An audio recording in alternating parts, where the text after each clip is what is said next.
भारतीय संविधान को लुंठित किया गया था और सारे लोगों की आवाजों को अवरुद्ध कर दिया गया था। वो क्या प्रेस के लोग, मीडिया के लोग, सारे लोगों को जेल में बंद कर दिया गया था।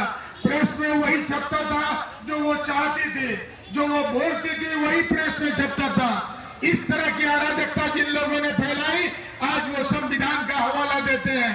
वो यूपी के बबुआ और दिल्ली के बबुआ दोनों संविधान लेकर घूमते हैं। संविधान उनके बाप दादाओं से पूछो किस तरह उन लोगों ने संविधान का गला घोटा था।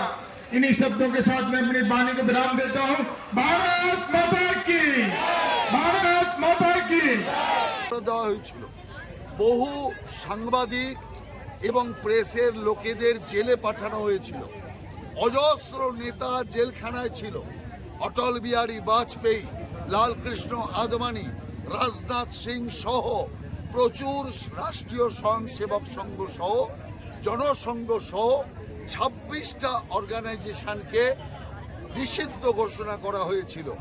অর্থাৎ জরুরি অবস্থার নামে ইন্দিরা গান্ধীর তাণ্ডব চলেছিল। সেই জরুরি অবস্থার গণহত্যার, গণতন্ত্র হত্যার যে তাণ্ডব, সেই